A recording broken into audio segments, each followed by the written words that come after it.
It's that time. Welcome to Roadmap. How to take 3 listings a week until you're ready for more. Each week we interview a great agent who is consistently taking 2, 3, 4 listings each week, and we have an exciting guest today. We encourage you to take notes and apply as much of their knowledge as quickly as you can, and then use the copycat principle. If you're watching on Vulcan7 or on the Lead Gen Facebook group, you'll have an opportunity to ask questions during the broadcast. Get the questions in early, folks. Type those in early. We'll have them ready to go and ask your question. My co-host, who's normally here from San Diego, is on vacation in a wedding, traveling outside the country. So you get just me and our guest. So before I introduce our guest today, I want to remind everyone that we are simulcasting the show also on the private Lead Gen group on Facebook. They have over 50,000 members, so we have a large audience there today as well. And we will be pausing for a commercial message during the show as a thank you to the Lead Gen folks. Let me welcome our guest today from Greater Dayton, Ohio, south of Columbus, and doing a little bit of the Columbus market, a little bit of Cincinnati. Stay out of here. is Mr. Bryan Ogletree. Welcome, Bryan. Thank you, Ron. Glad you're here. Thank you. Thanks for the opportunity. Good. Now, a lot of people are watching, and they may, after this show is over, or maybe right now, they go, you know, I've got somebody for Ohio, and I don't know exactly where Dayton is, and he's working some of the other markets north and south. I better call Bryan. What's the best way for them to reach you to send you a listing or a buyer referral? Actually, a listing or buyer referral, if you would, just call my coordinator, and her phone number is 937-415-6288. Okay. Her name's Amy. Okay. And if they type in Bryan Ogletree and Dayton, they'll find you as well, right? That's Bryan. Right up. Pardon? Bryan with a Y, that's correct. Okay. And they'll find you there, and they'll find websites and things like that and see what you're doing. Correct. And reach out to you through that. Okay. Just don't want them to miss an opportunity. So remember, if you get anything in Wright-Patterson Air Force Base, transferring into Wright-Patterson Air Force Base, that's very close to our market, about 5 minutes actually from my office. So it's a great referral network to be involved. I'm glad you mentioned that, because that is a big deal. So with the military, with Wright-Pat Air Force Base, that's a lot of business. So it is. He's the guy. That's it. A lot of those. Good. Perfect. Good deal. Well, let's jump in. What's the goal for this year? Our goal this year is 135 closed transactions, and right now we are tracking for 140, so just a little bit ahead of our schedule, which is great coming into the summer. Nice. You're a little ahead of the game, so you could end up maybe a little even further ahead on a. We could. That's the stretch goal will be 150, but we're looking for 135.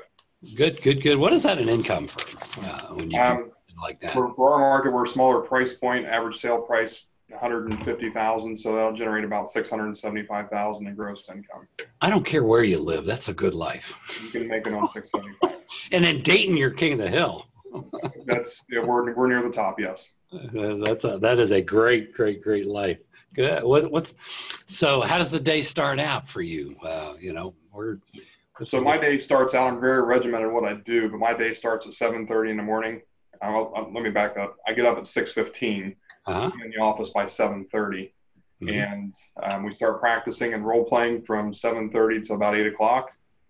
Start jumping on the phone 8 and 8:30.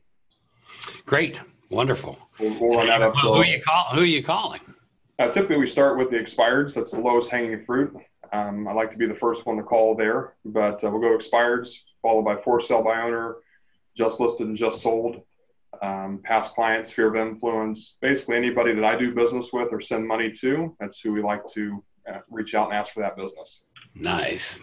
So it sounds like you're cultivating some sphere of influences. You want to work multiple streams. You don't want to be stuck in first gear or second gear. That's it. Shift through all the gears in your calling. Perfect. And I know you do a lot of role play. You mentioned role playing.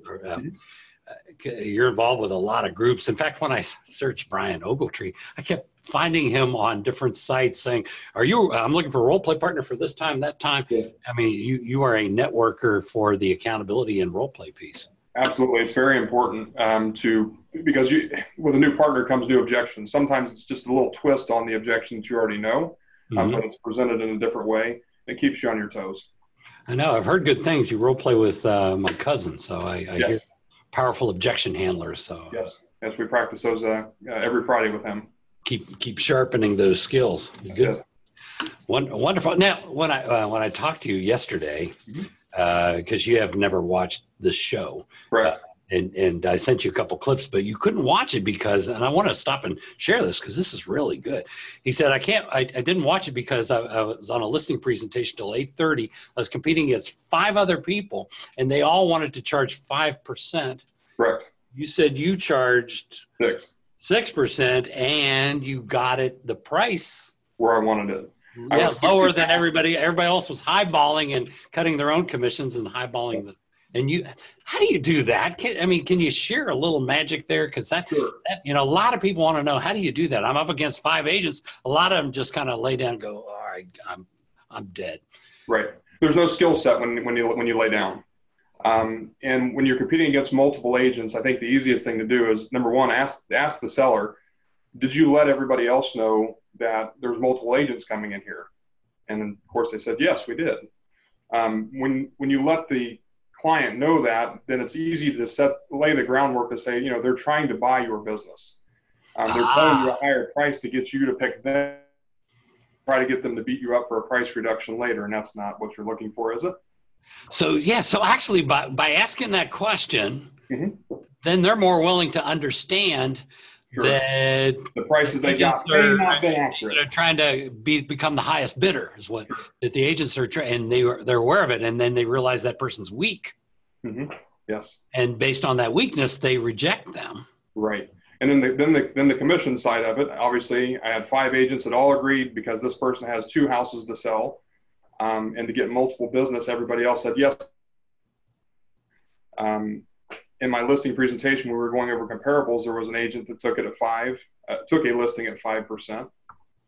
They offered 2.5%, and it was on the market for 6 months, when everything else that I showed them was on the market for 45 days or less. There you go. It's all structured in. So what a beautiful thing. And this is a good example to share to the folks out there, because they're they don't know what to do in navigating that.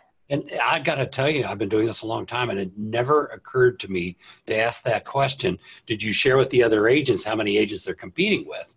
Sure.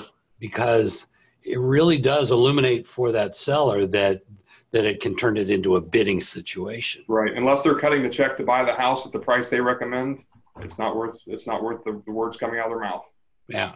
There you go. Were you the last one in? I was. Okay. And I made sure that they had one other agent they wanted to interview, but I closed them and made sure they signed before I left. We got the listing, goes active on the market Monday. Now, a lot of times they want to hear what you have to say and then let you go and decide just after you've left, or maybe the next day. How do you circumvent that?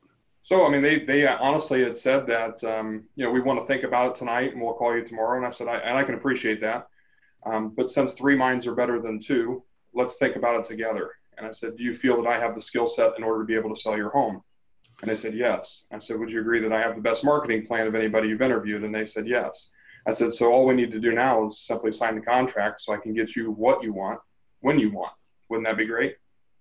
So let me get this straight. So the canned presentation, because that's a canned presentation, beat out the other 5 people. Absolutely. Funny how that works, isn't it? I know, and a lot of people are like, oh, I would never use a canned presentation. Yeah. I'm like, no. Get over it. Once you've used it over and over and over again, it becomes smoother than any conversation you could wing it with. Yeah, exactly. Right. Yeah. There's just a lot more certainty and predictability when you use, when you use something that's proven versus what you think, it's our ego talking. Yeah. Don't say what you think they want to hear. Just tell them the truth. So how many hours are you on the phone in the morning typically, or number? Typically 2.5 hours a day on the phones. How many? 2.5. 2.5 hours. Okay. Gotcha. So 8 to 10:30 roughly. I personally do 25 contacts per day. I know it takes me about 47 contacts to set a listing appointment. So it's imperative that I go on at least 3 appointments a week. I like to go on 4. That puts me on, track of 2 to 3 listings taken per week. I don't care who you are or where you are, but if you take 2 or 3 listings a week, you're going to be just fine. I know. It's a great life. So you talk to a lot of people, and as we know, with for sale owners and with expireds and whatnot, a lot of times you'll set an appointment with somebody, and in doing your due diligence in the comps and in further conversation with them, you realize this could be a waste of my time coming out here. And a lot of agents are like, well, it's the only appointment I've had in weeks, and I'm just going to try to convince them. But so what does that look like? For every 10 that you set, how many do you go on? For every 10 that I set, I'll probably go on 8 or 9 of them. Okay. From the 8 or 9, we'll take 6 or 7. Okay. Perfect. That's a great set of numbers there. So, and then pre-qualifying. Yes. You want to know what their motivation is going in the door, because no matter what price that they want or what they're trying to accomplish, it always comes back to the motivation. Why are they moving? You want to explore that and exploit that as much as you can. Not necessarily in a negative light, but you need to know why they're moving, because the importance of their move is going to dictate how fast they're willing to sell or what they're willing to accept for their property. If it's a job transfer, they have to be in San Diego, say by next month. They're highly motivated. They're going to sell. If they just want to test the market because they heard it's a hot market right now and they want to see if they can get what they would like to get out of the house, that may not be a listing that you want to take. Okay. Fair enough. So you're asking all those questions and then in advance. So many agents do their pre-qualifying once they get there. Of course, that can work against you. Like, will both decision makers be there? Sure. There's a lot of things we need to find out ahead. You want to make sure both decision makers are there. You want as much knowledge going into the door so you can tailor your presentation to their needs. And there's something about, do you plan to, if what I say makes sense and blah, blah, do you plan to list your home? Find out, are they planning to list when you come out? Sure. Or are you just coming out there to tell them how to stage, paint, decorate their house so they can interview other agents to get the price that they want? Right. Okay. Perfect. Now, there's some agents that are watching this that say, I do a 2-step presentation, and that's much more powerful because I can, I got 2 chances to get this thing. Sure. What say you? If you do a 2-step presentation, you run the risk of looking like you don't know what you're doing. Okay. If you show up at the property and you're not prepared, and you have to go home to do your comps and do your research, you can tell them I just wanted to look at the house first. But I will tell you that the professional agents know the market well enough. Coming in the door, they can recommend a price or feel comfortable recommending a price while they're there. Okay, perfect. And then outside of the listing you went on last night, what's the typical duration of time from the time you walk in the door to having a contract signed and walking out? My listing appointments are typically 45 minutes or less. 45 minutes or less. And a lot of people are like, I don't know how that could be. When you ask the questions and you get the pre-qualification done, which I like to do before I go out on the appointment, it's much easier and a quicker and more efficient process. And then you're sending them something about your marketing ahead, or do you explain all that? Correct. So they're getting a copy of my marketing plan in advance, and they're getting comps in advance. So they're going to know exactly what I'm going to do to get their home sold. So you're eliminating an entire hour of time. Absolutely. By all that pre-qualifying. Yes. And then they start thinking, I'm listing with this guy before you even get there. Or they're not listing with me, but they're coming up with objections that they're going to give me before I come out. Yeah, and then you'll so if it's price there. Yeah, that'll be the first thing we talk about. If it's commission, that's the first thing we're going to talk about. So I know it allows me to be better prepared for our appointment. Okay, perfect. And then because they get your marketing material, they already know what you're going to do, and so it gets down to just price and terms. Correct. Okay, so that makes a shorter pre. So in effect, you could go on three a day, couldn't you? Good. Yep. Okay. I've gone on 3 a day. Since the retreat, I've looked at my schedule. We've tightened it up. We're going on. I've left 2 appointments per day in my schedule now, so it gives me more time to do some more prospecting, some better pre-qualifying. So you have like 10 slots a week, Monday through Friday. 10 to 12.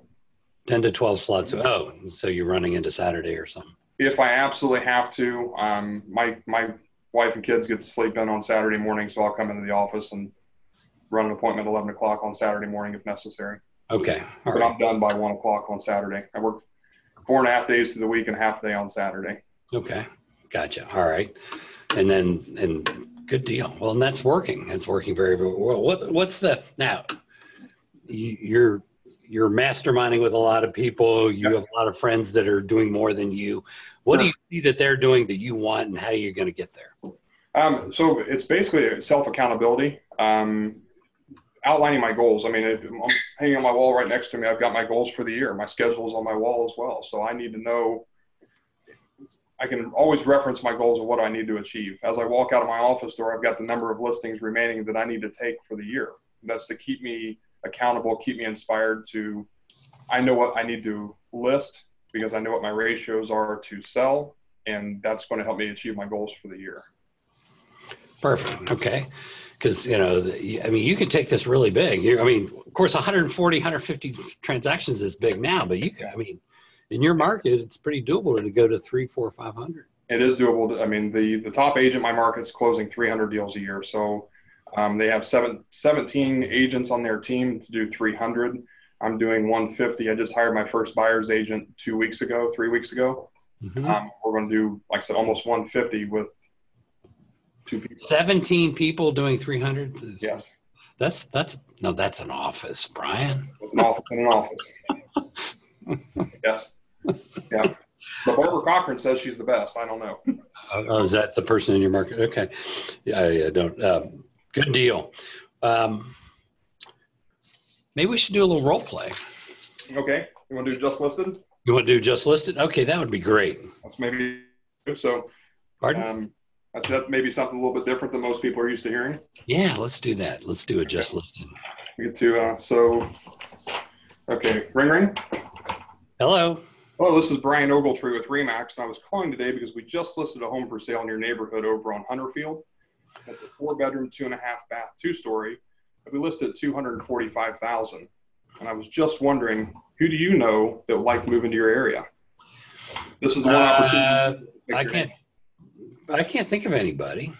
Okay, well, I appreciate you taking the time to think about that. Tell me, when do you plan on moving? No, we're not going anywhere. Not going anywhere? Terrific. No. Well, I like this neighborhood. It's a great neighborhood. Just out of curiosity, how long have you lived at this address? We've been here 10 years. 10 years? Good for you. And where did you move from? Chicago. Chicago? Great. And how did you happen to pick this area? Well, it was a job transfer. Job transfer. Excellent. Well, hypothetically, if you were to move, where would you go to next? Well, we've been talking about Orlando for a while. Mm-hmm. And when would that be?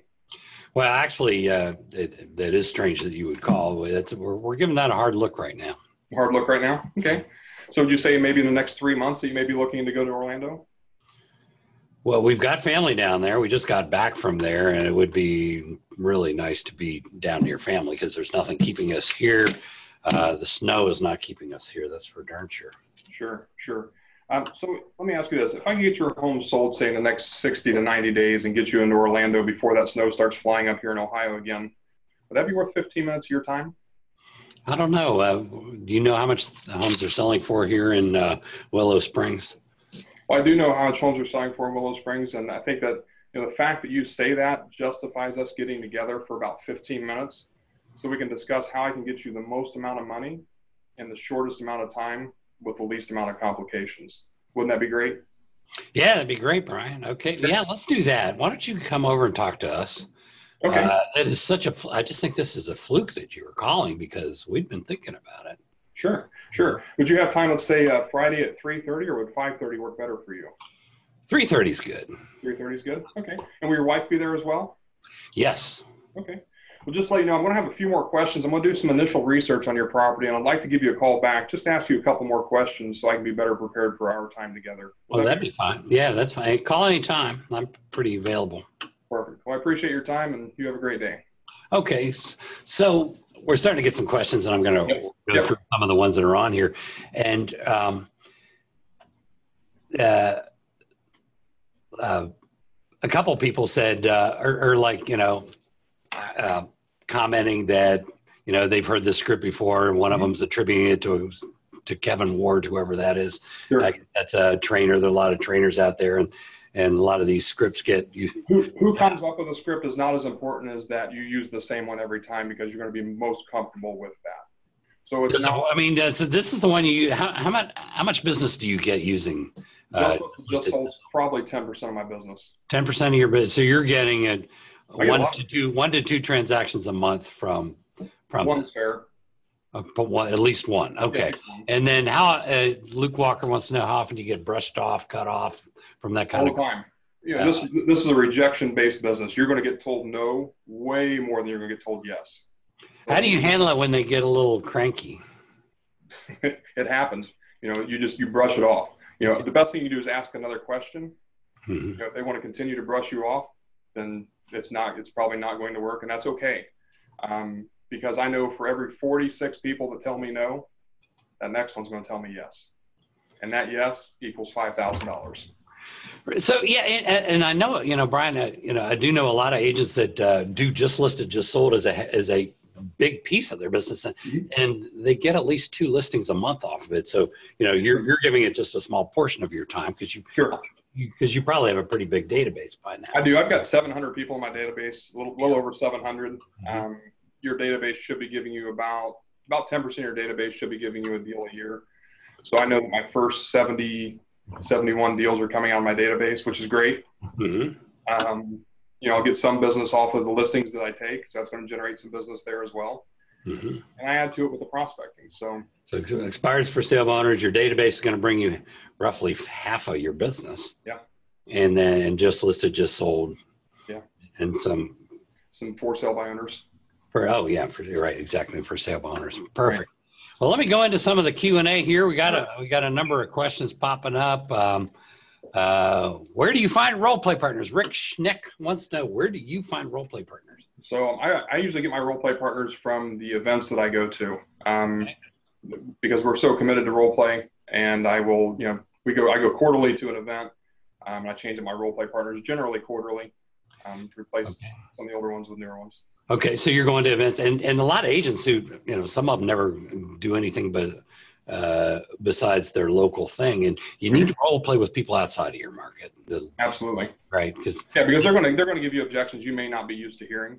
It may be a common objection in one area that you don't hear in the other, but it's okay, yeah. But it's better. They're going to be more candid. They don't want to give away their secrets if you're in their backyard. That's it. So you've got it. So folks, go to events. A lot of your franchises have great events, and they have coaching and training, and get involved and find role play partners. That's great. And you can go online on Vulcan7. We have links to role play partners from different coaching organizations. And that's a great place to get them is to go to those forums and find people like-minded that want to do what you're doing or try to accomplish what you're trying to accomplish. Right. So if you go to our site, you can find links that'll take you to role play partners for, I think, 4 or 5 different coaching companies. So that should work. Marianne Thomas wants to know, you mentioned you start the day by calling people, including just listed, just sold. How and what do you do with I think we covered it pretty much. How and what do you do with these calls to them? Dan Hendricks wants to know, what do you do and what will you do to recommend to protect a positive mindset? Do you spend daily time with affirmations? Now, everybody's different. Some people, that's not a big factor. Other people, they need to be in the right frame of mind and they need to work at it. Sure. What say you? So positive affirmations are a great thing. Remind yourself that you are a great listing agent. Come up with 4 or 5, 6, 10 affirmations that are positive, that are going to reflect positively on you. Recite those before you get on the phone. You have a bad call with somebody, it's inevitable that it's going to happen. Stop what you're doing, repeat your affirmations, or call a client. If you're having a bad day on the phones, call one of your best clients. Because Mom. they're going to cheer Hello, you Mom. Yeah. When do you plan on it? You did such a great job. Just to remind you that you are a great agent and you are doing a good job. So it's inevitable that you're going to get somebody that's angry, and it just happens. But you've got to brush it off. And I get it takes practice. Betsy Carvajal wants to know: do you pre-qualify during the initial call or when? Now, on our role play, you didn't. Are there circumstances where you go straight into the role play? Into the pre-qual? I didn't do it for the sake of time with you today. But, if the conversation is going smoothly and it seems that they have time, I'll go right into pre-qual. If they're short, they're at work, I call them on their lunch break for whatever reason, I'll call and follow up. Okay, good. All right. So it just depends. And geez, Ida Russell. This is a good topic because a lot of people, when they're calling just listed, just sold, they're like, I can only, a lot of them think I can only call around my listing that I listed or my listing that I sold. No. And she said, can you only use the home that you sold or mention homes that have sold in the neighborhood? I mean, no, you can use homes that I like to use if I'm trying to break into a new neighborhood or break into a neighborhood that I've not worked in previously. I'll look for a company listing, my company listing. Right. And then just reference, we just sold. We just. Right. And I know people that are with a little one horse company and they don't have many listings. They want to call through it and I mean, folks, this is a co-op thing. You're in the MLS. They're saying, sell my listing and we'll give you half of our commission. That's correct. You can do that. You can call around. Betsy and Daniel Smith are trying to get their home sold. And I was wondering who that would like to move into our area. You could call and say that. Right. And you call around other companies' listings and sales. Here's one thing that only 1 out of 300 are going to go, is that your listing? They aren't going to, and they don't care. No, they don't. No. But with just listed, one thing that I'd like to do, I picked this up from a role play partner. When you're doing the just listed calls, let them know this is the one opportunity you get to pick your neighbor. Yeah, there you go. Just say, here's an opportunity to pick your neighbor. I know. And that's when they tell you about have you talked to so-and-so next door? Like, no, is he thinking about selling? No, but we wish he would. Sure. Let's see. Ramey wants to know if you can tell a little bit about lead follow-up. How often and in what ways do you follow up? And that's a good point because a lot of agents are following up in very passive ways that don't get the attention it needs. They'll mail a postcard or something like that. And so how do you follow up? How often and what does that look like? For me, what it looks like is it goes into a folder. And you've got to keep in mind, as great as you are or maybe, they're not going to remember you. So a lot of times you have to, or they're getting bombarded with other agents, especially with for sale by owners and expireds. So they kind of forget, you get lost in the mix, so to speak. So you've got to be the hungry dog on the back of the meat truck, so to speak. You've got to be willing to follow up with them and call them, if it's daily, if it's weekly. If they tell you I'm going to be ready next week, call them in 3 days. If they tell you next month, call them in 15 days. Because so you cut the time in half. I cut the time in half. Okay. Absolutely. Right. I mean, a lot of people tell us that the lead follow-up is where all the money's made. Correct. Yeah, I've probably lost more money than I've made by not following up in a timely manner. Ouch. I know. And then you drive by and see the sign. You see somebody else's sign that you interviewed with and didn't get because you didn't follow up. Or you don't close hard enough. Are you a good closer? Are you a strong closer? We have a lot of people that chat with people, but they don't close. It's all, if you can close early and often, then do it. You're a good closer? Absolutely. How do you stand in the tension of when you should close hard and you're afraid of being pushy? It comes with practice. And I think questions. Using questions. Okay. Using questions. Yeah. You can't go wrong there. Questions don't sound pushy. No. When you tell somebody they need to sign the contract versus asking them to sign the listing agreement, that's the difference between a good closer and one that may.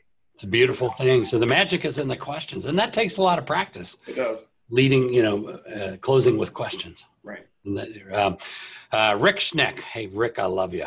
Does Vulcan7 provide the numbers to surrounding homeowners of a listing or sold? Well, we have two sources. We have Cole, and that's a darling of the industry, and they have regular good rates. We have Vulcan7 neighborhood search, which is expensive, but we almost want to call that everybody answers because you call 100 of them and most of those people say hello. So it's a little more expensive, but the rate is like super high. So thank you, Rick. And I had to answer that one.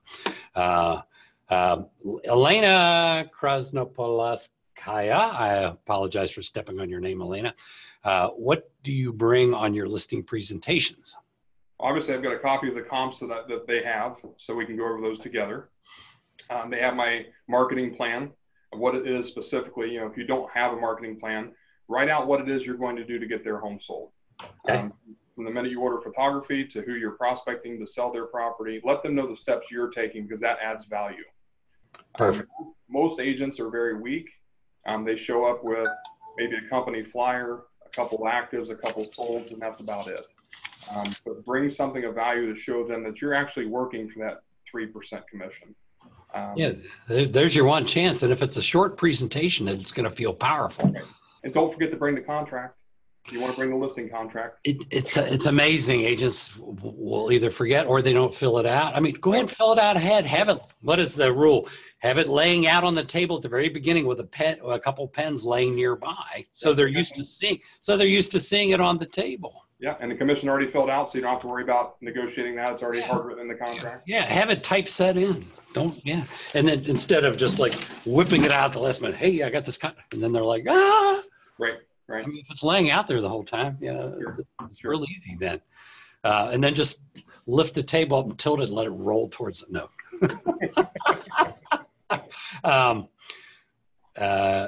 Yeah, Jeremy Marquez says ABC always be closing. Great. Yep. This has been great, Bryan. This has been a wonderful, wonderful, wonderful, rich with ideas and thoughts that are going to help a lot of folks out here that are stuck at taking 1 to 2 listings a month and they want to get to 8, 10 a month. Sure. So I appreciate that. Yeah. And hopefully we can send some folks to Dayton. There we go. Pardon? I said absolutely. Good.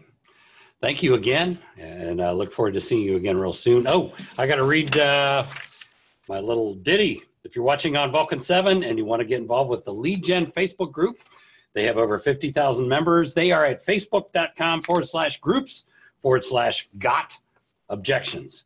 I also want to thank Aaron, who runs the group. He's a real give back guy. He has a program called expiredmasteryelite.com. And finally, if you're watching on Facebook and you are not yet involved with Vulcan7, make sure to sign up at vulcan7.com/leadgen for a special deal. And most important, Bryan Ogletree's big secret.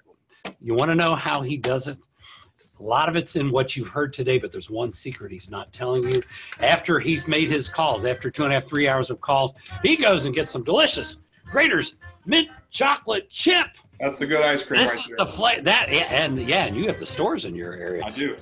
So this is the only flavor. You eat that. For listing agents, if you get the other flavors, those are working for buyers. And if your listing is not selling, dig a hole in the front yard, bury it upside down, and the listing will sell. Make sure to get yours today. Thanks, everybody. We'll see you next week.